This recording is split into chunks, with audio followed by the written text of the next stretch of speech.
Hello everybody, एक बार फिर से आपका स्वागत है आपके अपने यूट्यूब चैनल पर जिसका नाम है सक्सेस हरियाणा। जैसा मैंने आपको पता होगा कि एक सीरीज शुरू की हुई है जिसमें मैं जनरल रूल कंप्लीट बता चुका हूँ। वीडियो आपने नहीं देखी है Haryana civil service general rule 2016 की, तो आई बटन में पूरी प्ले लिस्ट मिल जाएगी, आप वहां से देख सकते हो। अभी मैंने उसके बाद शुरू की है लीव रूल, और लीव रूल में मैं आपको चैप्टर 3 तक करवा चुका हूँ। चैप्टर 1 2 की एक वीडियो, चैप्टर 3 की एक वीडियो, तो आज है चैप्टर 4। तो ये है सामान्य शर्तें, इंग्लिश में बोले तो आपकी जो एक तरीके से कॉमन कंडीशंस कह सकते हो या नॉर्मल कंडीशन कह सकते हो, जो भी आप समझो वो ठीक है। कुछ कंडीशंस होती है लीव से रिलेटेड, वो आपको मैं इसमें बताने वाला हूँ चैप्टर 4। तो इससे पहले बहुत सारी वैसे मैं और भी प्ले लिस्ट है मेरी, कंडक्ट रूल की, पनिशमेंट रूल की, अगर आपने नहीं देखे तो वो भी आई बटन में आपको मिल जाएगी। एक्स ग्रेशिया की वीडियो है कंप्लीट प्ले लिस्ट, उसकी वीडियो की लिंक भी आपको ऊपर आई बटन में मिल जाएगी। ठीक है, तो ये आप देख सकते हो। और मेरा जो टेलीग्राम और व्हाट्सएप का जो लिंक है जिसमें कर्मचारी जुड़े हुए 14,000, उसका लिंक मैंने डिस्क्रिप्शन में दे दिया, वहां पे आप जुड़ सकते हो। वहां पे आपको सर्विस रूल वगैरह की वीडियो और सर्विस रूल की पीडीएफ वगैरह चाहिए तो वो मैं आपको प्रोवाइड करवाता रहता हूँ। तो अब शुरू करते हैं चैप्टर नंबर 4। रूल नंबर 11, सामान्य शर्तें।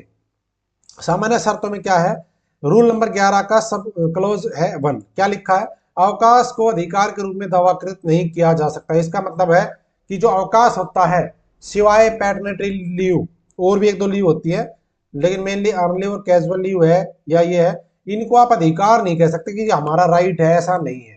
ये कंपिटेंट अथॉरिटी के ऊपर निर्भर है, वो आपको लीव दे या ना दे। ठीक है, लेकिन आप अधिकार नहीं इसके ऊपर दावा कर सकते। इसका रूल नंबर 2, सरकारी कर्मचारी अपवादिक परिस्थितियों के सिवाय सक्षम प्राधिकारी से पूर्ण अनुमति के अवकाश पर अग्रसर होगा। मतलब कुछ एक कंडीशंस को छोड़ के, अब वो कंडीशंस कौन सी होगी, वो है आपके अधिकारी के ऊपर, विवेक के ऊपर है कि वो किस कंडीशन को अपवादिक माने, इमरजेंसी माने। मतलब अपवाद को छोड़ करके आप बिना अनुमति के अधिकारी के छुट्टी नहीं कर सकते, ये बात है। पहले आप छुट्टी लोगे, पूर्व अनुमति है, उसके बाद ही आपको अवकाश मिलेगा। कुछ कंडीशंस को छोड़कर, वो कुछ कंडीशन कहीं पे भी डिफाइन नहीं है, वो अधिकारी के विवेक के ऊपर निर्भर है कि वो कंडीशन को किस तरह से मानता है। ठीक है जी। रूल नंबर 3, जब सरकारी सेवा की आवश्यकता इस प्रकार से अपेक्षित हो तो छुट्टी या किसी किस्म के अवकाश को इनकार करने, रद्द करने, वापस बुलाने का विवेक इसे प्रदान करने से सुविधा। मतलब आपने देखा होगा कई बार कोई ऐसी इमरजेंसी होती है, मान लो सीएम का दौरा है, तो आपने देखा होगा अलर्ट आता है सभी कर्मचारी छुट्टी कैंसिल, खासकर पुलिस डिपार्टमेंट में, या कोई और ऐसा काम हो जहां पे जिस डिपार्टमेंट से रिलेटेड होता है। तो अगर कोई भी ऐसी आवश्यकता होती है ना कि भाई आज जरूरत है, चाहे छुट्टी हो, उस दिन संडे हो, सरकारी छुट्टी हो, या आपने पहले से छुट्टी ले रखी हो, तो अधिकारी के पास ये एक तरीके से उसके पास क्या बोलते हैं उसको, उसके पास पावर है कि वो आपकी छुट्टी देने से मना कर दे। पहले से छुट्टी पे हो तो आपको वापस बुला सकता है, रद्द करके छुट्टी को वापस बुला सकता है। तो ये उसके पास पावर है अगर आवश्यकता है तो ये चीज है। कोई ये ना सोचे कि मुझे छुट्टी मिल गई एक बार तो मैं छुट्टी नहीं, मेरी रद्द हो सकती नहीं। रूल नंबर 4, सरकारी कर्मचारी को देय और आवधिक अवकाश के रूप में स्वीकृति पर अधिकारी विकल्प पर बदला नहीं जाएगा। मतलब क्या है कि जो एक एक कोई कर्मचारी लगा लो, ठीक है।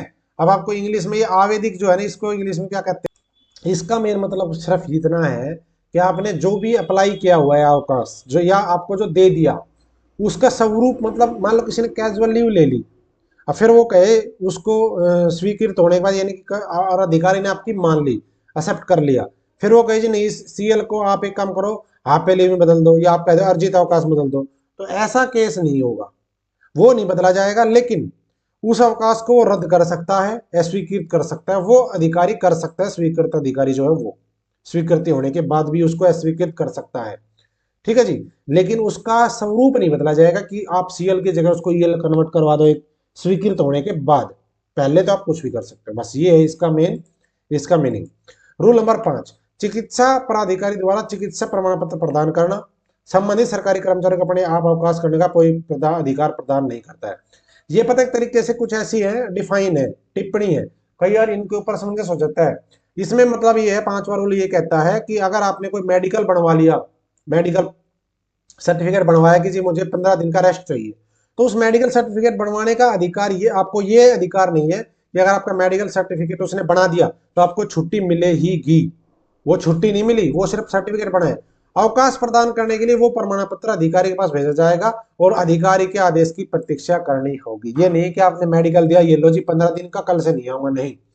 पहले अधिकारी उसको स्वीकृत करेगा, एक्सेप्ट करेगा, ठीक है, उसके बाद ही आपकी छुट्टी शुरू होगी। यानी कि मेडिकल बनवाना छुट्टी का कोई वो नहीं है कि छुट्टी उसी से मिल गई, नहीं। रूल नंबर 6 इसमें है जी आपका कि सरकारी कर्मचारी जो सक्षम अधिकारी या प्राधिकारी उसी को बोलते हैं कि अनुमति के बिना अपनी ड्यूटी से स्वयं अनुपस्थित रहता है तो अपनी अनुपस्थिति जानबूझकर अनुपस्थित के रूप में समझे जाने के लिए दायी है। मतलब अगर आपने बिना अनुमति के छुट्टी मार ली, ठीक है, जानबूझ के, तो आपकी जो छुट्टी है, अनुपस्थिति है, उसको जानबूझकर अनुपस्थिति के रूप में माना जाएगा। ठीक है, तो ये चीज ध्यान रखना, आपको आगे काम आएगी। और फिर कह रहा हूं, मेरा टेलीग्राम और व्हाट्सएप का लिंक है डिस्क्रिप्शन में, वहां पे आप जुड़ जाओ। 14,000 कर्मचारी मेरे साथ जुड़ चुके हैं। वहां पे आपको उस कर्मचारी से रिलेटेड सर्विस रूल वगैरह सारे मिलते रहेंगे। और इससे पहले जितने भी मैंने वीडियो बनाई है, जनरल रूल कंप्लीट हो चुका है, punishment, conduct rule, x gratia, ठीक है, और अब मैं सीरीज शुरू कर रखी है लीव रूल की। इससे पहले 2 वीडियो बन चुकी है, वो नहीं देखे तो प्राइवेट में आपको मिलेगी, वो भी देख लेना। देखो रूल नंबर 7, रूल नंबर 7 कहता है अवकाश पर अग्रसर होने से पहले पूर्व प्रत्येक सरकारी कर्मचारी को अवकाश के अपने आवेदन पर दूरभाष संख्या, ईमेल आईडी और पता लिखित करना चाहिए और पश्चातवर्ती परिवर्तन यदि कोई हो तो कार्यालय को सूचित करना चाहिए। इसका मतलब क्या हुआ, आपने देखा होगा इंट्रा हरियाणा पे आप अप्लाई करते हो तो आपसे पूछता है स्टेशन लीव जरूरी है, आप कहोगे हाँ, तो वो पूछेगा स्टेशन लीव चाहिए तो आप बताओ कि आप छुट्टी के दिन कहाँ रहोगे, अपना एड्रेस लिखो, और उसमें आपका ईमेल और आपका फोन नंबर तो चला ही जाता है। लेकिन अगर आप ऑफलाइन आवेदन कर रहे हो तो इस पे रूल है ऑफिशियल कि आप उसके ऊपर अपना मोबाइल नंबर, ईमेल आईडी और कहाँ पे आप छुट्टी के टाइम रहोगे वो आपको लिख के जाना चाहिए। और अगर लिख के चले गए उसके बाद आपने कोई परिवर्तन कर दिया तो आपको वो भी सूचित करना पड़ेगा ताकि कार्यालय जरूरत पड़ने पर आपको बुला सके। अगर ऐसा आप नहीं करते हो तो अधिकारी आपकी छुट्टी को कैंसिल कर सकता है, आपके ऊपर कार्रवाई भी कर सकता है। ये रूल है। कई बार सोचते हैं कि यार ये ऐसे ही कह रहा है, नहीं, ठीक है, तो ये चीज का विशेष ध्यान रखना। इसके बाद है जी रूल नंबर 8, कोई भी सरकारी कर्मचारी आकस्मिक जो कैजुअल लीव होता है अवकाश स्वीकृत करने वाले सेक्शन प्राधिकारी की अनुमति के बिना आकस्मिक अवकाश या छुट्टियां या किसी अन्य किस्म के अवकाश के दौरान अपना मुख्यालय नहीं छोड़ेगा। इसका मतलब पता क्या है कि आकस्मिक अवकाश होता है, एकदम से आपने एकदम से छुट्टी ले ली मान लो, लेकिन आपको अपना हेडक्वार्टर नहीं छोड़ना बिना अनुमति के। बिना अनुमति के आप छुट्टी तो लिख के दे सकते हैं एकदम से, मुझे जरूरी काम हो जाए छुट्टी दे दो, लेकिन आपको हेडक्वार्टर अगर छोड़ना है, अपना हेडक्वार्टर, क्योंकि हेडक्वार्टर का मतलब होता है जिस जगह आपकी ड्यूटी है उसके 8 किलोमीटर के एरिया से बाहर अगर आपको जाना है, अकॉर्डिंग टू रूल तो यही होता है, तो फिर आपको अधिकारी से अनुमति लेनी पड़ेगी। तो इसका रूल नंबर 8 ये कहता है। अब है जी रूल नंबर 12, अवकाश का एक किस्म से दूसरे में परिवर्तन। ऊपर आपने देखा था कि स्वरूप नहीं बदल सकते, ठीक है, लेकिन किसका बदल सकते हैं वो चीज, और वो कैसे बदलते हैं वो है स्वीकृत होने के बाद नहीं बदल सकते, ऊपर वाला जो रूल आया था। लेकिन यहाँ पे दूसरा कि अवकाश का एक किस्म से दूसरे में परिवर्तन। तो रूल नंबर 12 का क्लोज 1 क्या कहता है कि सरकारी कर्मचारी के अनुरोध पर सक्षम प्राधिकारी सरकारी कर्मचारी को अवकाश प्रदान करने के लिए एक किस्म से दूसरे किस्म में पूर्व प्रभारी रूप से परिवर्तित कर सकता है, बशर्ते क्या शर्त होगी उसके लिए चेंज करने के लिए। पहली शर्त है इसका सब क्लोज 1 कि ऐसी किस्म के अवकाश जिसको परिवर्तित करने का इरादा कर रहा है, जिसको वो चेंज करवाना है, उस दिन उसको दे था, यानी कि उसको मिलनी चाहिए थी, उस दिन वो छुट्टी मिल रही थी, तथापि संबंधित सरकारी कर्मचारी से अधिकार के रूप में नहीं मांग सकता। यानी कि आपका अधिकार नहीं है, अधिकारी के विवेक के ऊपर निर्भर है कि जो आपको उस दिन छुट्टी मिल रही थी उसको आप परिवर्तित करवा सकते हो कि जी मुझे ये छुट्टी उस दिन चाहिए। ठीक। दूसरा, किसी भी निवेदन पर तब तक विचार नहीं किया जाएगा जब तक अवकाश से वापसी पर ड्यूटी ग्रहण करने के 30 दिन के भीतर जो है ना प्राप्त नहीं हो सकता। मतलब अगर आपने कोई छुट्टी ली, आप चाहते हो कि उसको बदला जाए, तो वो जब तक नहीं होगा कि जब तक अवकाश से वापस ना आ जाओ और 30 दिन के भीतर भीतर आप निवेदन ना कर दो उसके बारे में। समझ गए? यानी कि छुट्टी ले लो कोई भी, उसके बाद फिर आपके ऊपर बाद में आपको निवेदन करना पड़ेगा 30 दिन के बाद, 30 दिन के अंदर अंदर ड्यूटी ज्वाइन करने के बाद। 2 दिन की आपने कोई छुट्टी ली, उसके बाद आपके ज्वाइन कर ली, फिर कहो जी ये 2 दिन की छुट्टी थी, इसको मेरी ऐसे ऐसे चेंज कर दो, तो वो कर सकता है, लेकिन अधिकार के रूप में नहीं होगा। दूसरा, अवकाश की एक किस्म से दूसरे में परिवर्तन सरकारी कर्मचारी को अंतिम रूप से प्रदान अवकाश के आधार पर अवकाश वेतन के समायोजन के अधीन होगी। मतलब जो आपका अवकाश किस आधार पे आपने लिया था, एक तो वो चीज देखी जाएगी, दूसरा अवकाश जो वेतन है उसका समायोजन कराया जाएगा कि भाई किस तरीके से हम इसका एडजस्ट कर सकते हैं, वो चीज देखी जाएगी। उसको भुगतान की गई कोई अधिक राशि वसूल की जाएगी या उसको देय कि नहीं बकाया भुगतान किया जाएगा। यानी कि अगर उसको समायोजन करने से, अवकाश बदलने से अगर कोई राशि ज्यादा जा चुकी और अवकाश हमने बदलवा दिया और उसके पैसे हो गए, मतलब कुछ भी लगा लो, ऐसा कोई केस हो जिसमें पैसे वैसे का कोई हो, तो अगर ज्यादा पैसा गया तो उसको वसूल करना पड़ेगा, और अगर कम है तो आपको भुगतान किया जाएगा। दूसरा, एक किस्म से दूसरे में अवकाश परिवर्तन सरकार की सेवा की समाप्ति के बाद अनुज्ञात नहीं होगा। मतलब आपने अवकाश ले लिया और फिर 10 दिन के बाद आपकी रिटायरमेंट होगी, बाद में फिर आप कहो कि जी मेरा ये अवकाश था, ईएल इसको बन के आप पे कर दो, नहीं, फिर नहीं होगा, सेवा समाप्ति के बाद नहीं होगा। जब तक वर्किंग हो जब तक ही हो सकता है। रू इसकी टिप्पणी नंबर 2 क्या है कि भाई नियम 40 के अधीन असाधारण अवकाश के रूप में समझी गई जानबूझकर अनुपस्थिति की अवधि को अवकाश की दूसरे किस्म में परिवर्तन नहीं किया जाएगा। आगे रूल नंबर 40 आएगा, अगर उसके अधीन आपने एक्स्ट्रा ऑर्डिनरी लीव में अगर आपने कोई जानबूझकर उपस्थिति दिखाई है तो फिर उसको परिवर्तित नहीं कर सकते, ये चीज इसमें है। और सबसे इससे अगले वाला रूल है लगातार अधिक अवकाश की अधिकतम मात्रा। कई बार ये पूछते हैं मेरे से कि जी एक बार में कितने अवकाश हम ले सकते हैं, ठीक है, कितनी बार, और ये है अधिकतम मात्रा कितनी है। तो यहाँ पे देखो रूल नंबर 13 है लगातार अवकाश की अधिकतम मात्रा की मैक्सिमम कितनी लिमिट का अवकाश ले सकते हो। यहाँ पे क्या है, जब तक मामले की अपवादिक परिस्थितियों के दृष्टिगत सक्षम अधिकारी अन्य अवधारण नहीं करता तब तक किसी सरकारी कर्मचारी को 5 वर्ष से अधिक लगातार अवधि के लिए किसी किस्म का अवकाश प्रदान नहीं किया जाएगा। 5 वर्ष से अधिक समय की अनाधिकृत अनुपस्थिति सेवा से त्याग पत्र समझी जाएगी। इससे पता क्या समझी, आप 5 साल तक आपको लगातार अवकाश मिल सकता है, और अगर लगातार 5 साल से ज्यादा अवकाश आपने ले लिया और बिना आपने स्वीकृति लिए 5 साल से ज्यादा आप अब्सेंट रह गए तो फिर आपकी सेवा से त्याग पत्र समझ लिया जाएगा, खत्म हो जाएगी कि आपने रिजाइन दे दिया, लेकिन 5 साल तक बचे रहोगे।